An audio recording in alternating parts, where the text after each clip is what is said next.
gereği çok bolgon şakları alıp salatlar. Misal aytatlar da caykı, kışkı degende onlar pastayını jürüyüp ma gereği çok şakı çoğun kılgan için vitamin alat, su alat.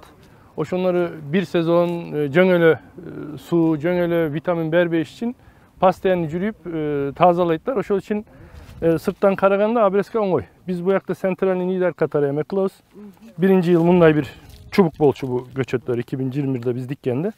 Birinci 90 santimetreden aldık. Anam bu yakta bir iki göz kaldırıp bakınız bu yakta gözlerin bağrını çok kıldık. Sebebi bu yaktan lidere yakın gözlerin össö lider bilen sporlaşat. Misal bu yakta içine geçirak kalınan bir göçöt. Bunlar bizge graduslu geliş gerek. Ortaca bir 45 men bunday durganında uşul cellerime barış gerek. Sebebi kiyin düşüme girgende gün değiş gerek de bir iki sagar boyunca emesi boluş için, kalibir boluş için misal köyü aytat da almada emede göçötün başındaki almalarım damlı bolot deyit. Sebebi gün diyen için. Gün cahşı diyet, sagar boyunca eme bolot, turay diyet.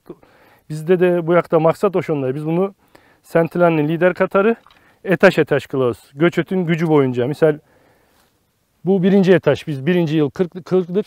Anam bu 5 şak çıktı. Uşul 5 şak.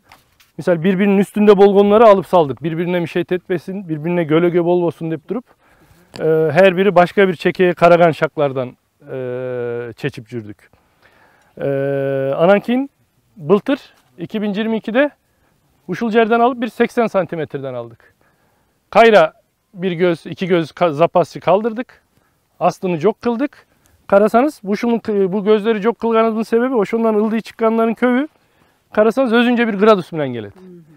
Birok liderge yakın gözler lider bilen sporlaşat. Dike çıkat. Şimdi bu şunda da ortaca işte 70 santimetreden 40 ağız 2. 1 2. Bu iki gözü kaldırıp 1 3 4 gözü aldık. Bu yaktan şimdi biz 3. etaşın şaklarını gütötüyoruz. İki göz kaldırdık bir ayın tekerinde bu gözler durganda bu yaktakiler emeği karayıt. Kaysı göz güçlü olsa kalat. Geri kiyinki gözgü kol bilen sekatır gereği yok. Kol bilen kayracı olup salat. Sezonun içinde bu yaktan göz munday çıksa bize gölge bolot diye bunları tazalaytlar bir. Oşol için bu yak öte oңой. Sebebi büt tazalandı da. Mesela ben 10 yıl çaç tıraşa barbasam otursam kıynalat da. Bu Abreska degenimiz benim bu parmağımı kırkkan bilen bir. Misal Abreska'dan kiyin sırazu ca iso bilen bu şirinalı bir emeği kırksalar özünce bir katı lay siyaklı emesi var özünce darımes.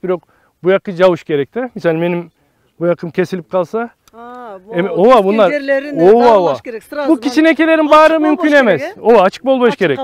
Çoğunlarda sözsüz lay süretler lay bol boy. Sebebi toprakta bolgon oğrular var da oşollar ötüşü mümkün. Bu kiçinekelere oşonu sürüş köp mümkün emez. Birok bundan kiyin sıraz uca özün preparatı var eken de. Biz yemek kılıyoruz. Kalsiyum polisülfür, kükürt bilen akitaş, iso deyit bu yakta el. Özüm iso dayarlayıp çaçı veriyoruz. Ja kupiros oluşu mümkün.